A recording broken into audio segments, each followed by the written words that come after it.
Assalamualaikum warahmatullahi wabarakatuh. Perkenalkan, nama saya Dinar Skarmesa Ayu Trisna Fauzi dengan NIM 164251026 dan saya adalah seorang mahasiswa dari Teknologi Sains Data Universitas Erlangga. Dan di sini saya akan membahas soal-soal UTS untuk persiapan UTS dari Fisika Dasar pertama, di mana di dalam pembahasan ini akan dibagi menjadi dua bab. Yang pertama adalah bab pembahasan soal esai, kemudian yang kedua adalah sesi membahas soal dari pilihan ganda. Kalau begitu kita bisa langsung mulai saja. Jadi di sini sudah terlihat mengenai bab yang akan dibahas dalam persiapan UTS ini. Yang mana pertama kita bisa lihat di situ ada besaran, pengukuran dan vektor. Kemudian di situ ada kinematika, ada bab 3 dinamika, kemudian ada usaha dan energi. Bab kelima ada sistem partikel dan momentum, dan bab yang terakhir, bab keenam ada kesetimbangan statik benda tegar. Dengan catatan, latihan ini difokuskan pada pemahaman dari konsepnya, bukan sekedar dari pengaplikasian rumusnya. Baik, untuk soal esainya terdapat 50 soal di sini. Kita akan bahas dari soal yang pertama, di mana jelaskan perbedaan antara besaran skalar dan besaran vektor disertai contoh masing-masing. Nah, jadi apa besaran skalar? Besaran skalar itu hanya memiliki nilai tanpa arah. Contohnya massa, waktu, suhu, dan energi. Sedangkan besaran vektor itu memiliki nilai dan arah. Contohnya perpindahan, kecepatan, percepatan, dan juga gaya. Nah, kenapa perbedaan ini penting? Karena arah ini akan menentukan efek fisik suatu besaran. Nah, lebih jelasnya gimana? Mungkin di soal selanjutnya bisa lebih jelas ya. Kenapa satuannya itu penting? Contoh kesalahannya tanpa satuan. Nah, satuan ini penting karena memberi makna pada besaran. Tanpa satuan angka, maka nilai dari besaran itu tidak bermakna. Contohnya, terdapat meja berukuran 5. Nah, berukuran 5 ini maksudnya apa? Apakah 5 cm, apakah 5 meter, 5 km, atau bisa saja 5 detik. Kemudian kesalahan dalam satuan itu dapat menyebabkan interpretasi yang fatal di dalam eksperimen kita. Yang ketiga, apa perbedaan massa dan berat secara fisik? Nah, mungkin ada yang berpikir kalau kedua hal ini ada hal yang sama, padahal ini berbeda karena kalau massa sendiri itu adalah jumlah materi yang ada dalam benda dan sifatnya atau nilainya tetap dimanapun dia berada.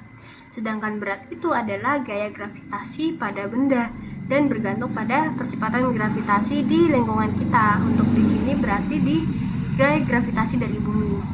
Nah, itulah sebabnya berat seseorang yang berada di bumi dengan yang di bulan itu dapat berbeda.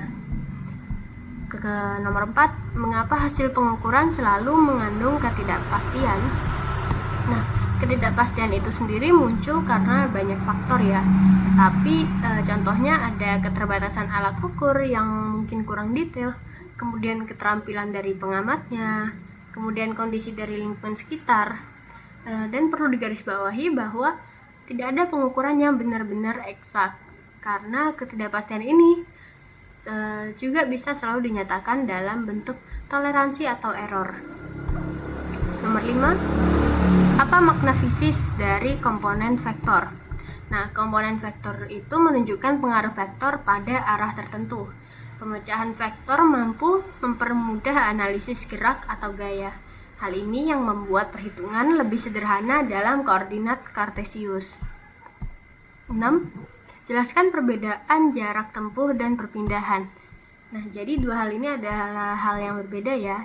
Jarak tempuh itu adalah panjang lintasan, sedangkan perpindahan itu adalah perubahan posisi dari awal ke akhir, di mana jarak selalu positif, sementara perpindahan bisa 0 atau bisa saja negatif.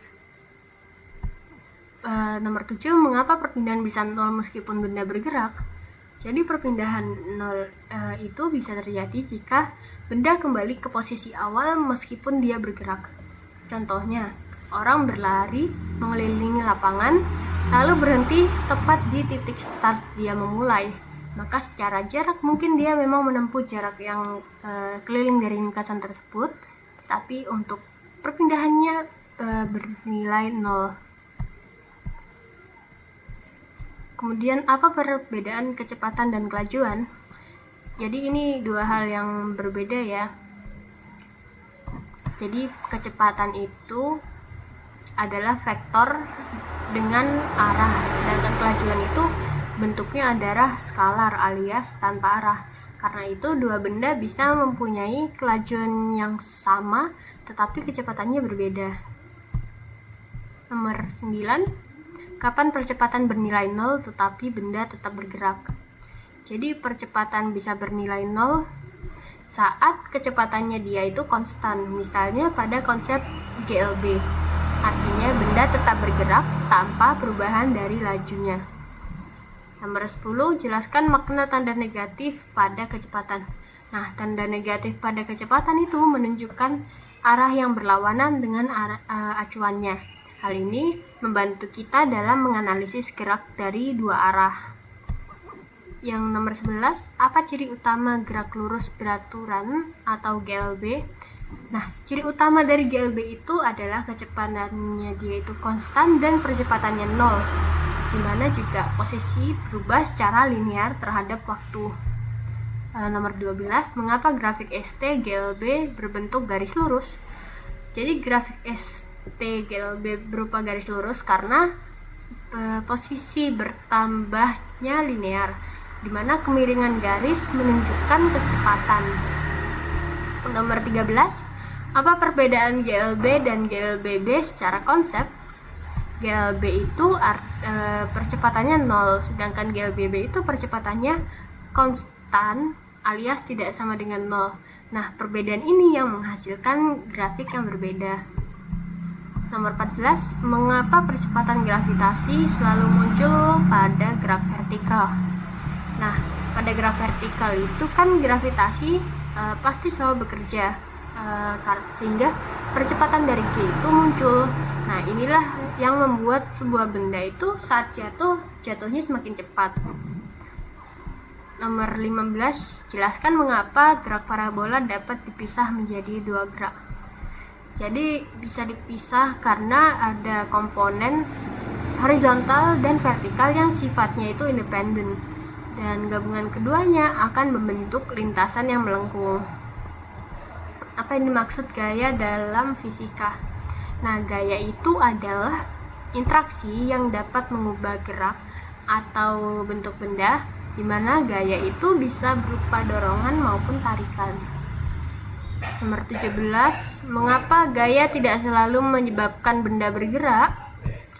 Gaya tidak selalu menyebabkan benda bergerak itu karena bisa saja gaya itu saling meniadakan. Contohnya, gaya normal menahan gaya berat. Nomor 18, jelaskan hukum 1 Newton secara konseptual. Hukum 1 Newton itu benda mempertahankan keadaan jika tidak ada resultan gaya. Inilah yang menjadi dasar dari konsep inersia. Nomor 19, apa makna inersia yang kita sebutkan di jawaban soal sebelumnya? Jadi inersia itu adalah kecenderungan benda menolak perubahan gerak. Jadi semakin besar massa, semakin besar inersia. 20, jelaskan hubungan gaya, massa, dan percepatan. Hubungannya itu ada pada F sama dengan MA, yang artinya percepatan berbanding lurus dengan gaya, tetapi terbalik dengan massanya. 21, mengapa gaya selalu muncul berpasangan?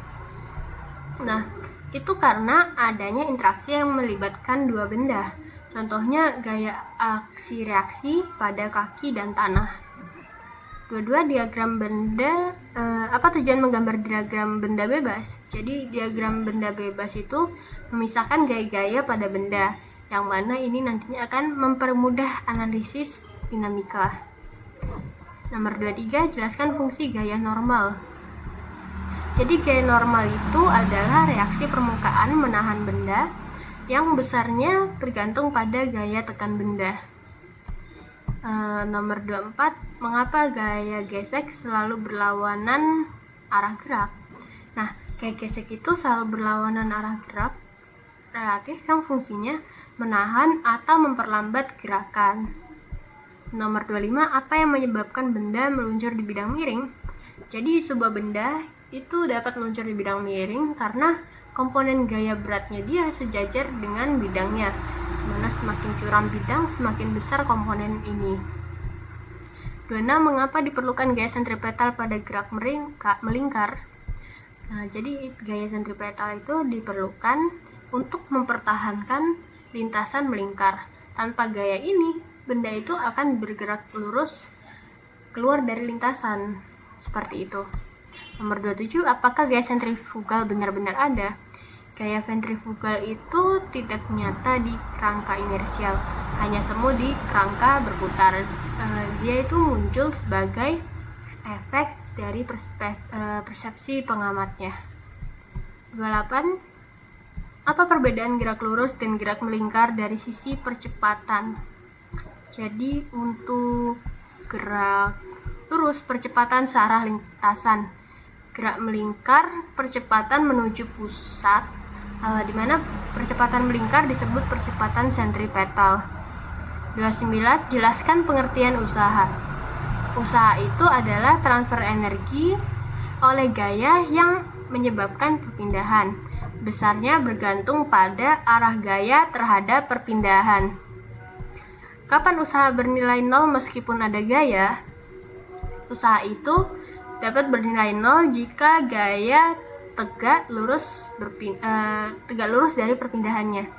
Contohnya gaya normal pada benda yang bergerak mendatar. 31, apa makna sudut dalam rumus usaha? Sudut dalam rumus usaha itu menentukan komponen gaya efektif. Semakin kecil sudutnya, semakin besar usahanya. 32, jelaskan hubungan usaha dan energi kinetik. Nah, usaha itu dimana usaha total itu sama dengan perubahan dari energi kinetiknya. Yang ini kita biasa dengar kenal sebagai teorema usaha energi. Nomor 33, apa yang dimaksud energi potensial? Energi potensial itu adalah energi yang terjadi karena posisinya atau konfigurasi. Contohnya energi gravitasi pada benda di ketinggian.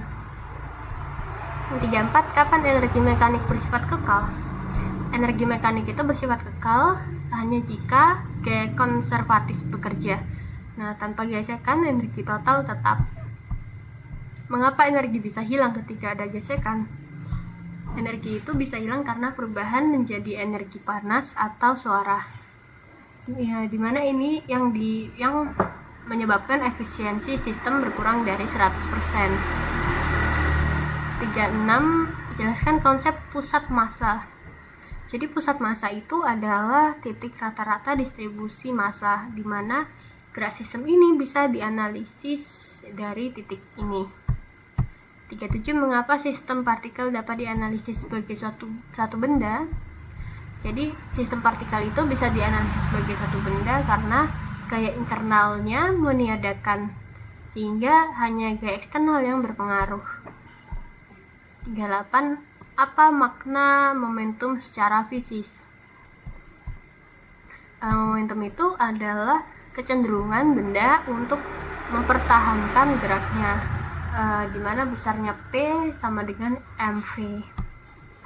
39, mengapa benda bermassa besar lebih sulit dihentikan? Benda bermassa besar sulit untuk dihentikan karena momentumnya itu besar, di mana momentum itu berbanding lurus dengan massanya. Nomor 40, jelaskan pengertian impuls. Nah, jadi impuls itu adalah hasil kali dari gaya dan waktu kerjanya, di mana impuls itu mengukur efek gaya dalam selang waktu. Nomor 41, apa hubungan impuls dan perubahan momentum? Jadi impuls itu sama dengan perubahan momentum, yang mana inilah dasar dari hukum impuls momentum. Part 2, kapan momentum kekal? Momentum itu kekal pada sistem tertutup tanpa gaya eksternal, dimana maka dari itu hukum kekekalan dari momentum berlaku universal. Nomor 43, mengapa gaya internal tidak mempengaruhi momentum sistem? Ya, itu karena mereka itu saling meniadakan, hanya gaya eksternal yang mengubah momentum totalnya. Nomor 42, apa itu tumbukan lenting sempurna? Nah, tumbukan lenting sempurna itu dimana momentum dan energi kinetiknya kekal. Energinya itu tidak berubah bentuk. Nomor 45, apa perbedaan tumbukan lenting dan tidak lenting? Jadi tumbukan tidak lenting itu energi kinetiknya tidak kekal, dimana sebagian energi itu berubah menjadi panas dan deformasi. Nomor 46, jelaskan pengertian kesetimbangan statik. Kesetimbangan statik itu benda diam tanpa percepatan translasi atau rotasi, dimana resultan gaya dan torsinya sama dengan 0. Nomor 47, mengapa benda diam belum tentu setimbang? Itu karena bisa saja ada torsi, dimana diam hanya berarti kecepatan 0 sesaat. Nomor 48, apa syarat kesetimbangan translasi? Jadi kesetimbangan translasi itu ada syarat dimana sigma A atau summary dari sum F sama dengan 0, yang mana artinya tidak ada percepatan linear. Kemudian 49, apa syarat kesetimbangan rotasi? Jadi syarat dari kesetimbangan rotasi itu dimana sum dari T itu sama dengan 0, yang artinya tidak ada percepatan dari sudut. Yang terakhir, jelaskan makna torsi secara intuitif. Jadi torsi itu adalah kemampuan gaya memutar benda, di mana besarnya bergantung pada gaya dan lengan momen.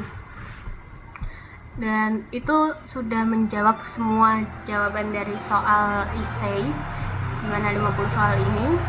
Yang mana pada sesi berikutnya kita akan membahas soal-soal UTS fisika dasar mengenai pilihan ganda 50 soal. Sekian, terima kasih atas perhatiannya. Semoga penjelasan ini akan bermanfaat.